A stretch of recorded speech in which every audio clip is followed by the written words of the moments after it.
Olá, pessoal, boa noite, sejam muito bem-vindos. Espero que todos estejam bem.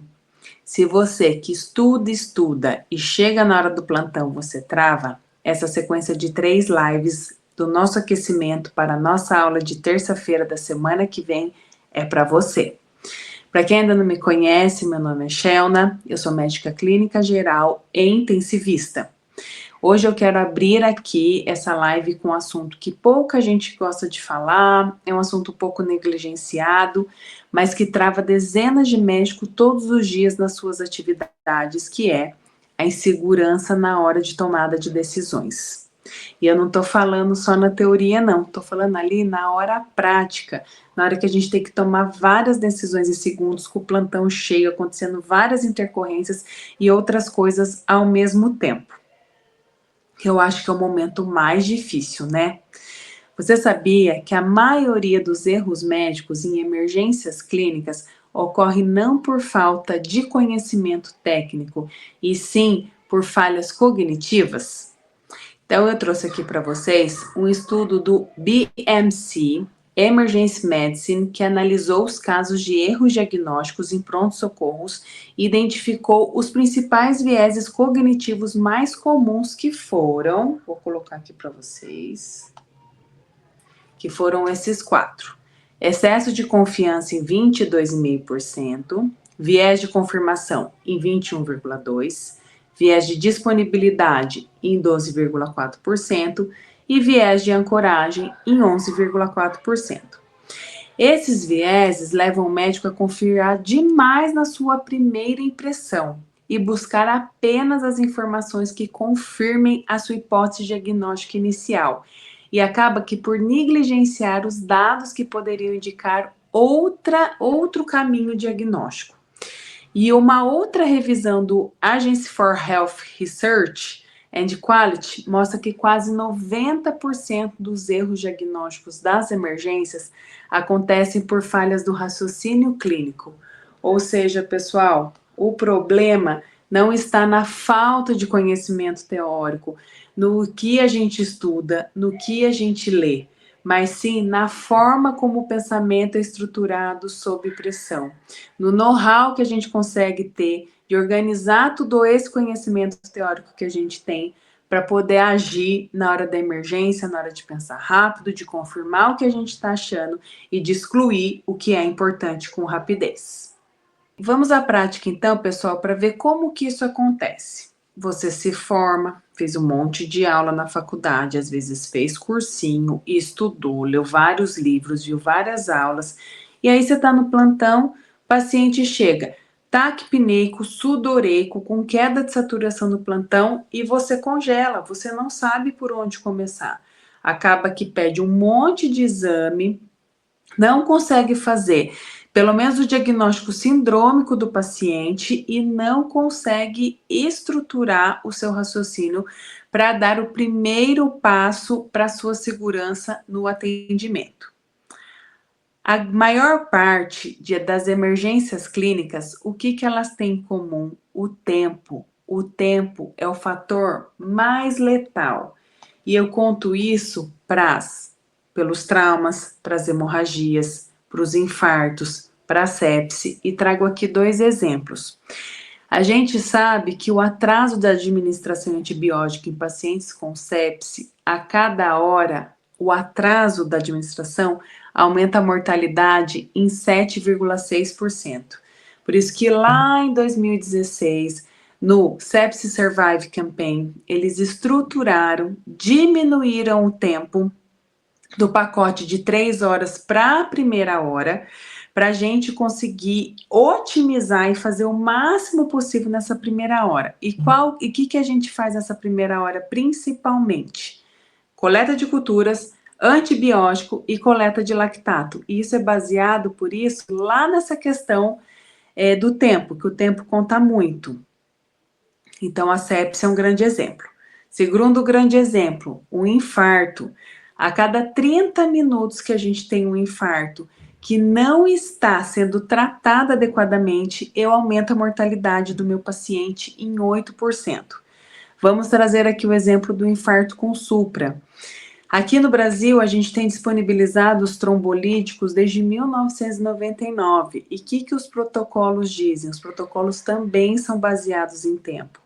Ou eu levo o meu paciente para o CAT, para o cateterismo, cineangiocoronariografia, no tempo porta-balão de 120 minutos para os infartos com supra de ST, ou se eu não tenho essa possibilidade estabelecida, eu vou fazer o trombolítico em até 12 horas do início da dor do paciente, mas a gente sabe que quanto mais precoce for essa trombólise, maior é o sucesso de eu de reperfundir o miocárdio do paciente, ter menores consequências tanto de mortalidade quanto de sequelas.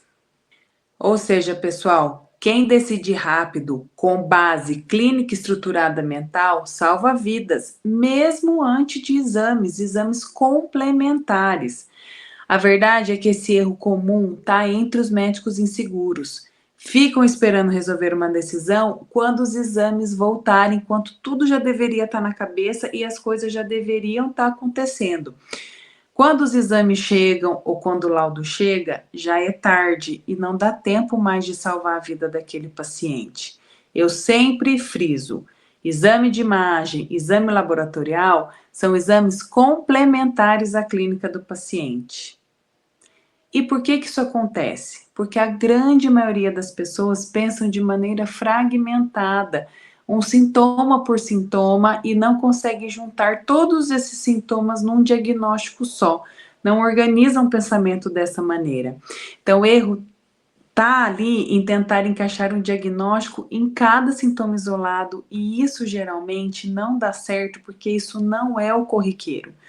Tudo que o paciente apresenta, a gente tem que tentar encaixar num diagnóstico só. Por mais que a gente não saiba qual que é o diagnóstico do paciente, pelo menos o diagnóstico sindrômico tem que nos guiar. E nunca se esqueçam dessa frase que é batida o tempo todo. A clínica, ela é soberana. Os exames são complementares à clínica que o paciente tem, à nossa anamnese, ao nosso exame físico.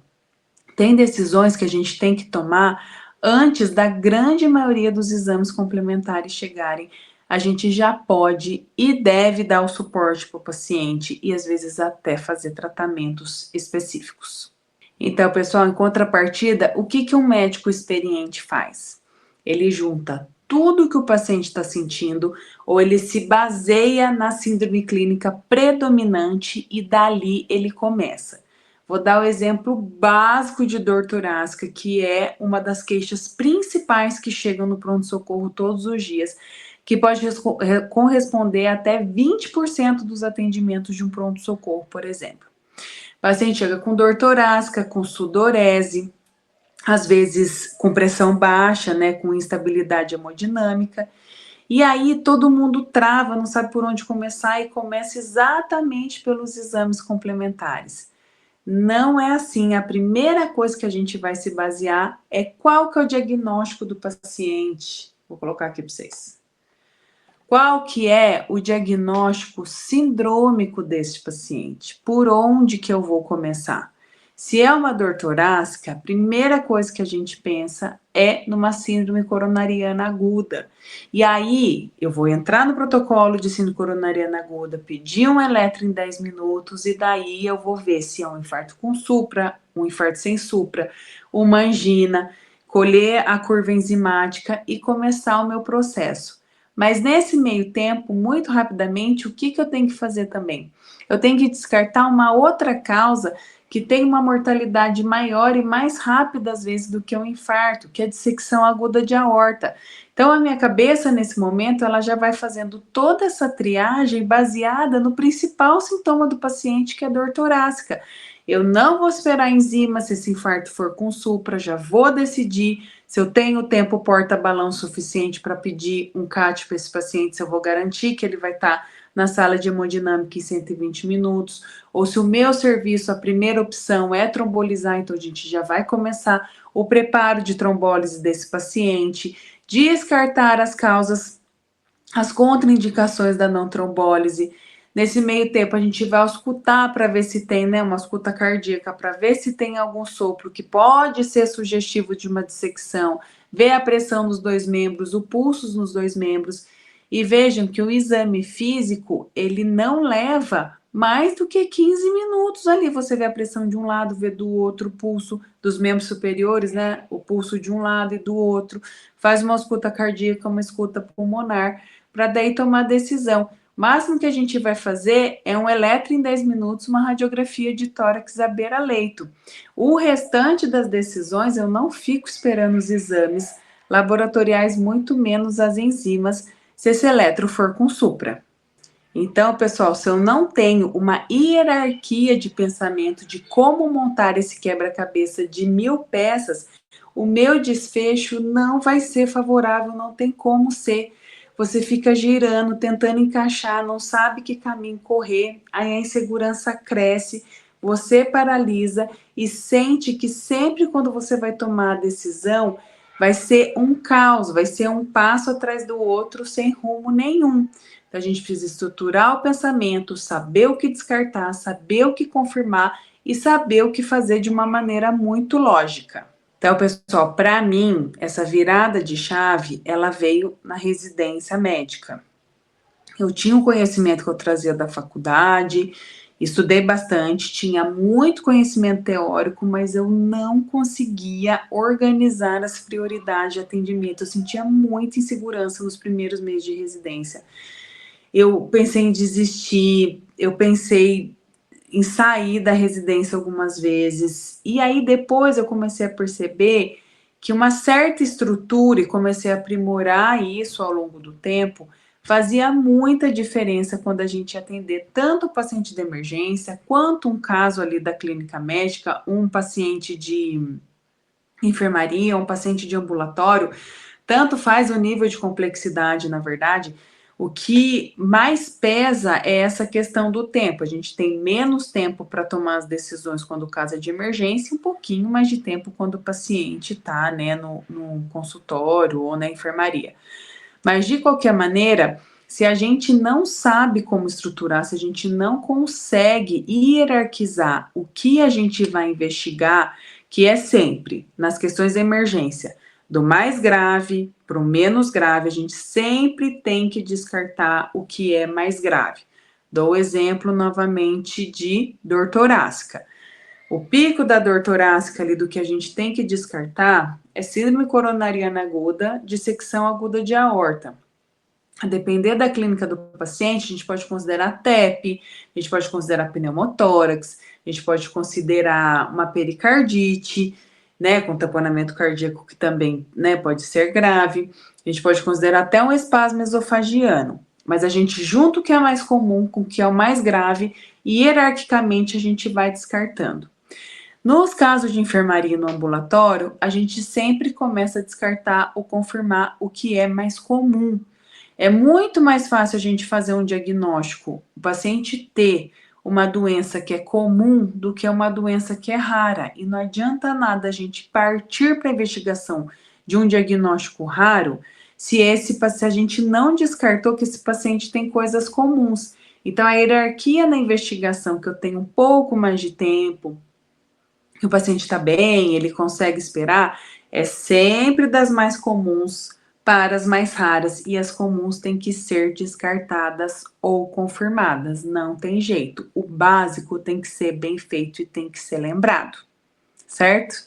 Então, essa organização de hierarquização no raciocínio clínico é o que eu uso, é o modelo que eu uso até hoje e ensino para cada aluno que passa comigo, porque isso muda tudo na nossa prática e, no final das contas, muda para o nosso paciente. Para a gente, que a gente tem mais segurança, consegue trabalhar de uma maneira mais tranquila, e para o paciente, porque a grande maioria dos desfechos vão ser muito favoráveis.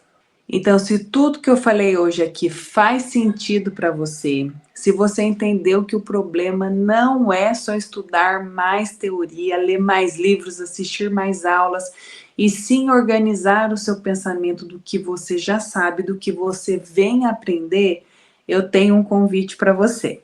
Na próxima terça-feira, dia 3 de junho, às 8 horas da noite, eu vou dar uma aula 100% gratuita, onde eu vou te mostrar passo a passo como funciona esse raciocínio clínico estruturado, essa hierarquização de como a gente pode conduzir um caso.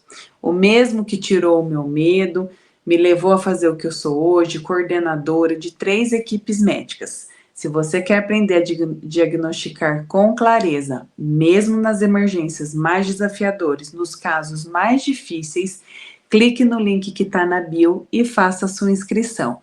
Vai ser uma aula para virar a sua chave, para você perceber o que te faltava e agora, a partir de agora, você vai começar a ter. Te espero lá. Obrigada a todos, a presença de todos que estiveram aqui hoje. Espero que vocês aproveitem. Alguém que tiver mais dúvida, pode deixar aqui no final que a gente vai responder, tá bom?